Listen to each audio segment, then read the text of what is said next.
Hello and welcome to Seesar Gear. Today we're going to talk about a very special synth. We're talking about the Astrogorus Expand by Synamodec. And this is at one point a one of a kind. I'm not sure if they've actually made more of them or not, but this synth was an idea by the man who builds and designs and owns Synamodec. And he wanted to give me something that would be different, and I think he was already planning on making this, and I asked for one thing, which was the addition of a reverb unit, and he designed it, he pieced it together, and it is an absolute just beast. It's a complete, utter, bizarro monster that I 100% love. And it matches another synth that he makes that's similar to this, which is the Levitate Expand.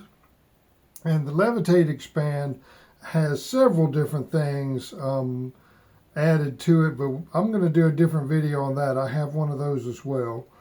I want to start with this one, though, because this one's the unique one, at least to date.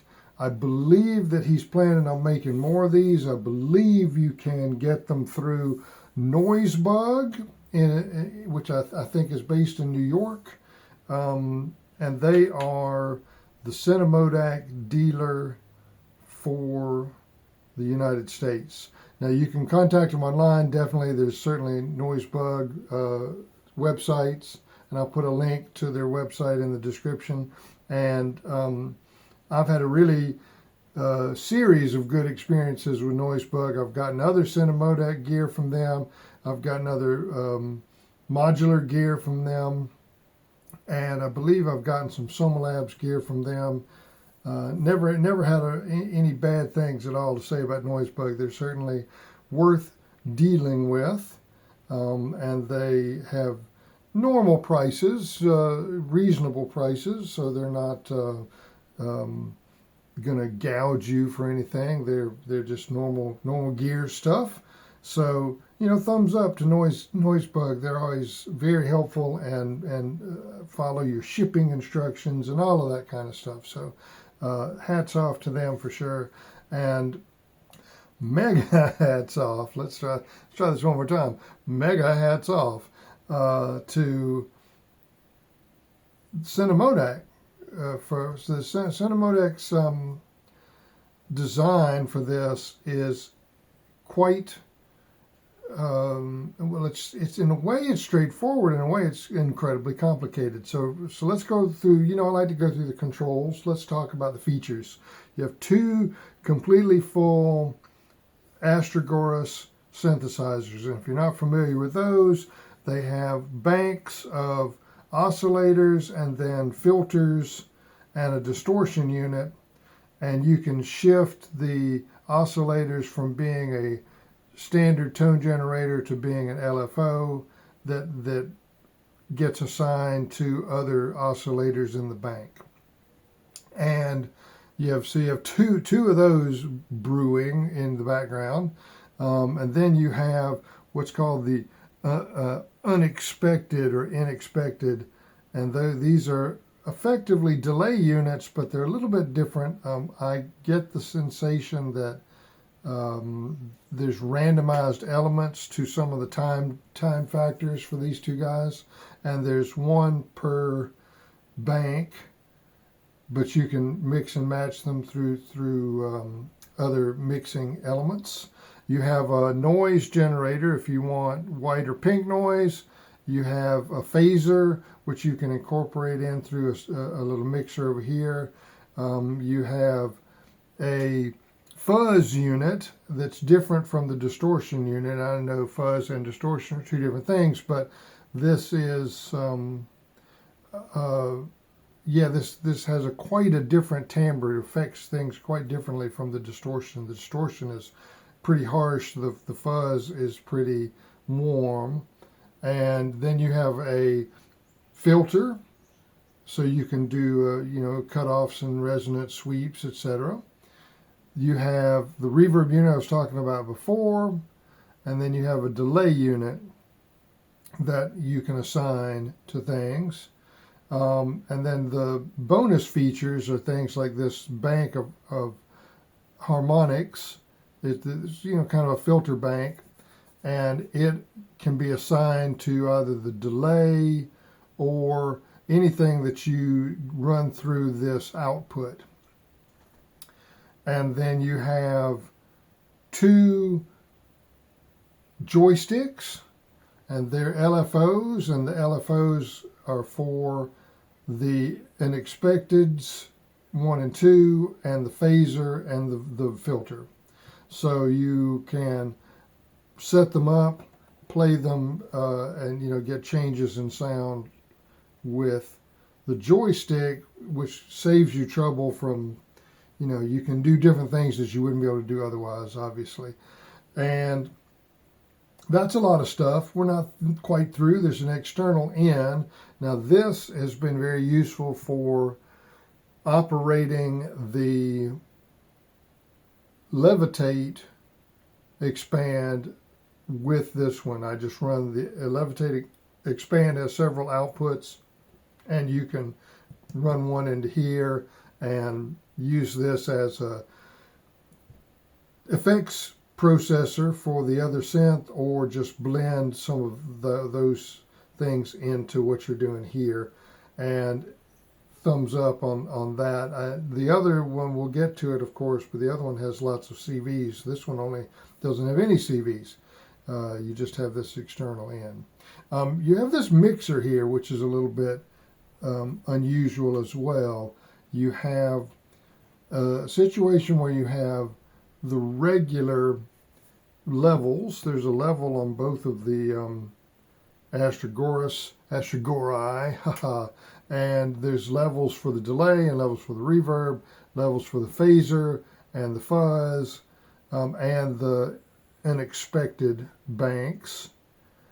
But there's also levels of mixes. So here you have the first Astrogorus mixed with the first unexpected. You also have the second one, the same combo, added the fuzz. The third one is the Astrogorus and the phaser. So this is how you mix the phaser in with what you're doing here. You have the noise mixed with the unexpected. You have noise mixed with the filter. And then you have your external in volume. That's what this mixer is. And I won't be using that for this demo, but I'll do it in the future. So this is definitely not the end of the discussion of this one.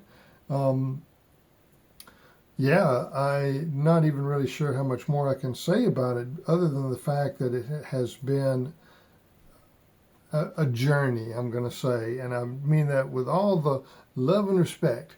It is a little bit of a learning curve. It is not something that you sit down and go, oh, okay, I can make sounds with this. It takes a little while to figure out what levels need to be set in order to get sounds, period, and then what levels need to be set in order to get the sounds that you're trying to get or activate which circuits you're trying to use. So, for example, if I turn up Astrogorus number 1, it's kind of not there, and it's only it's only there because this mix between Astrogorus 2 and the phaser is on, but it's also running through the delay. It's normal maybe through the delay, I'm not sure. So with that in mind, you can get sound out of it, but you wouldn't be able to get sound out of it otherwise. Also, you have this assign here. I'll turn that down. Sorry. You have an assign button over here, and the assign gives you which circuit, which generator of sound goes to the delay and the output. And then you also have which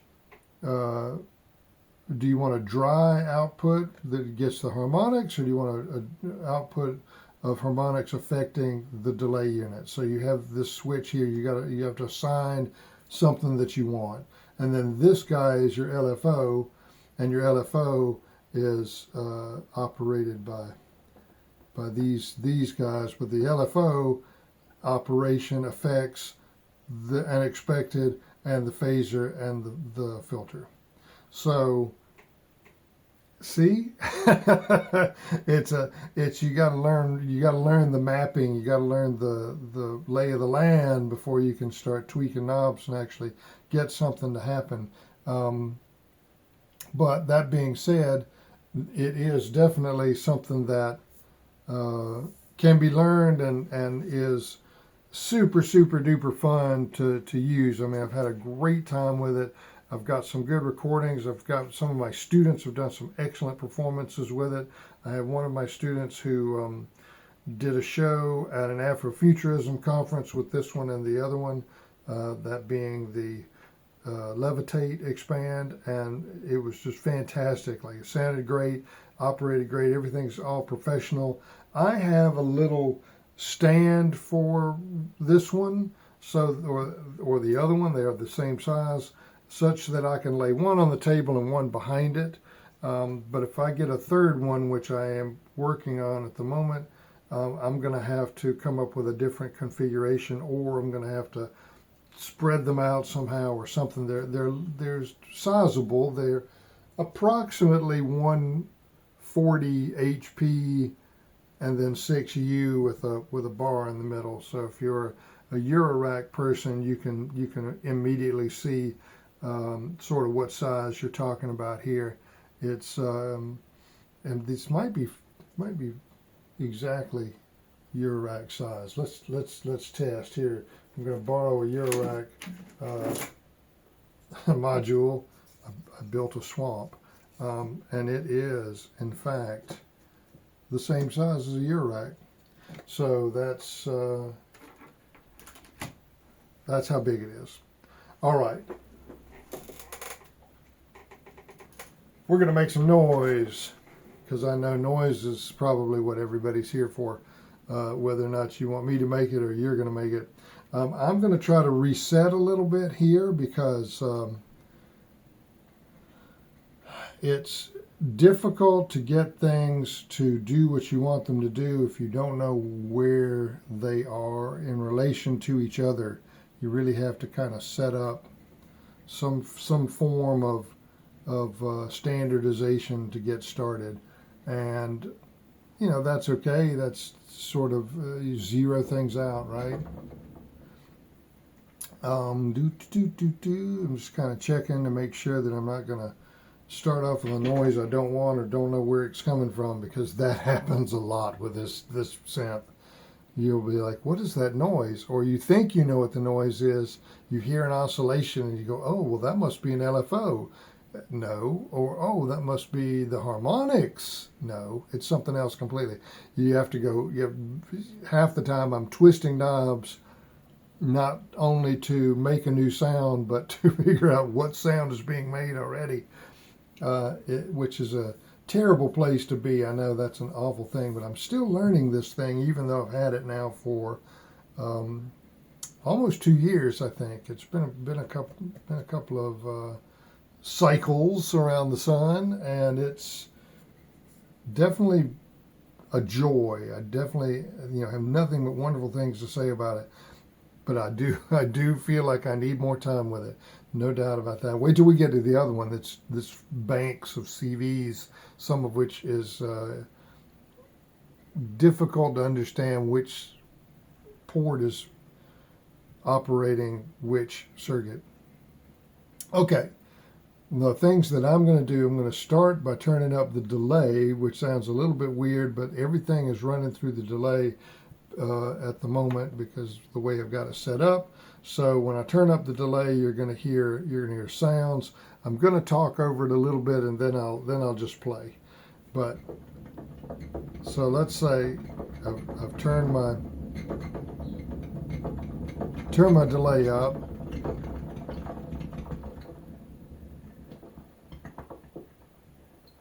And then I'm going to turn up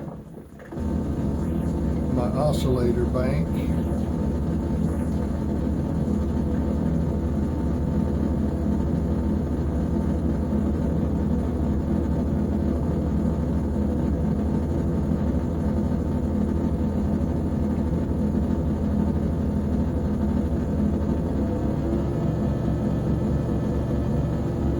So you have three main oscillators on the side.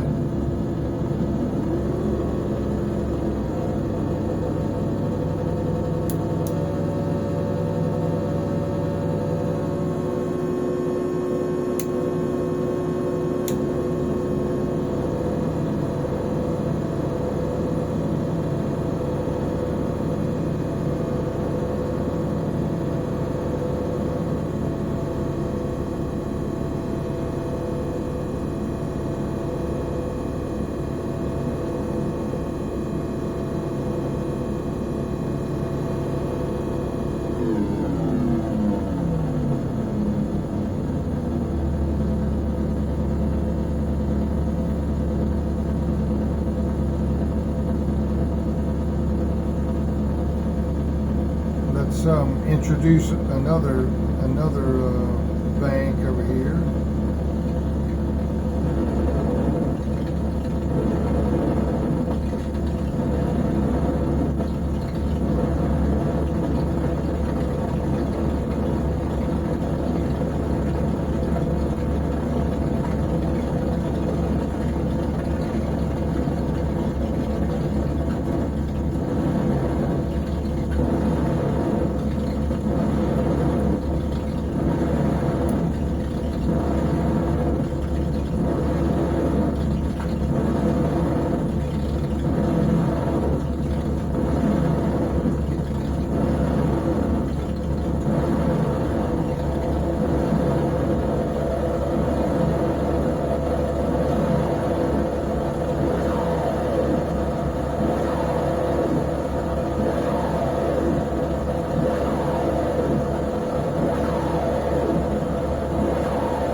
Okay.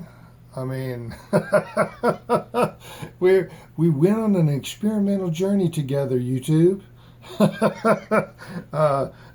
It makes so many good sounds, though. It's such a good creature. Um, yeah. There's the things that I wish I had more control over, and that is not to say that you cannot control this. I should say, I wish I knew how to make certain changes instantly, which is a little more difficult with this setup. And that's there's certain filters when you have one filter going and you are trying to filter a different circuit. You filter the different circuit, but the first one is still operating in the range of frequencies that you were trying to cut out of the other one. That ends up being something where you have to kind of know to do two things at once. And then the other thing is there's definitely multiple output sources going on at the same time.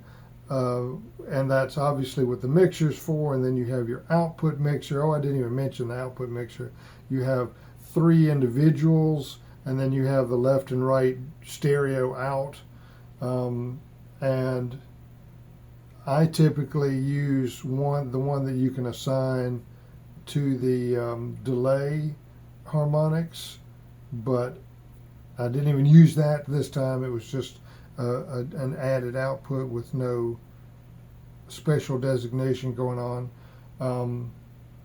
Anyway, I'm babbling. I'm running my mouth as usual. That's kind of what I do on this channel. But the bottom line is I have a lot to learn, and I'm loving it. It's absolutely wonderful. I have nothing but great things to say about it. Sometimes a set or a jam session, or whatever you want to call it, a stint with this is not exactly what I wanted, but always something that's pretty cool. Sometimes it's exactly what I wanted, or even better, and that's when I really put my smile on. And luckily, or happily, or however you want to think of it, that is typically the case. Like every time I play this, I don't feel like I'm lost and spiraling. I feel like I've been carried down a river of unexpected stuff, unexpected stuff. And it's well worth it. So this was a pretty penny. I don't want to leave you with not knowing a few things about the instrument and the company. Transparent stuff. I now know the company. I now at least have bought several things from Noisebug. I am not being paid for this whatsoever. This is all my opinions. This cost about the equivalent of $3,000, a little more than $3,000, and it was something I paid for over time. So I didn't drop $3,000 at once, but I came close to it. I dropped big chunk two or three or four times, and ended up with it being shipped to me when it was ready.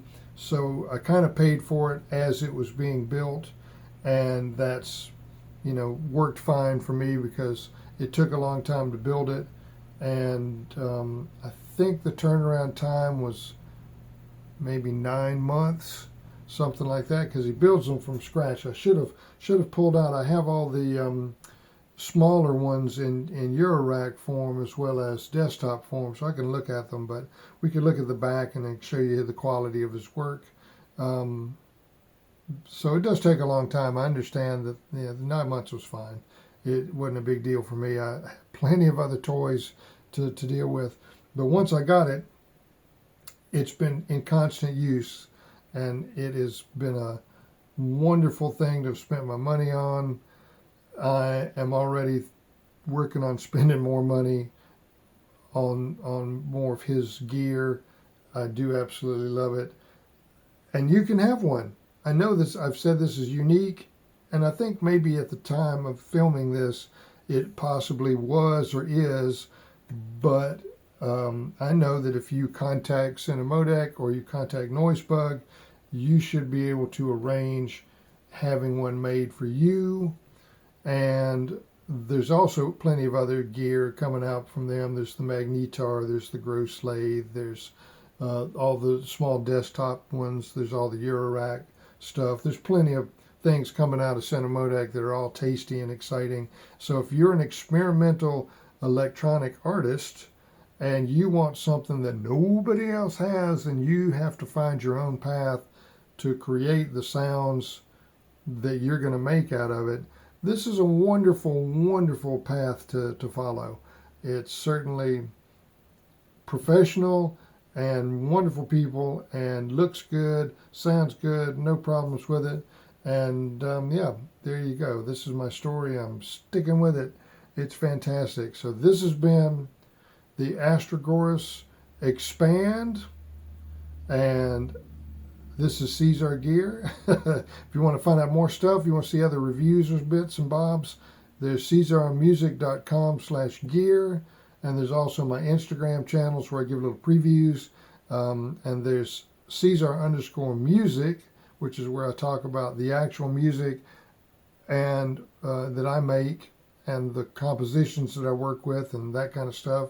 And then there's Seesar_gear, which is where I talk about gear, obviously.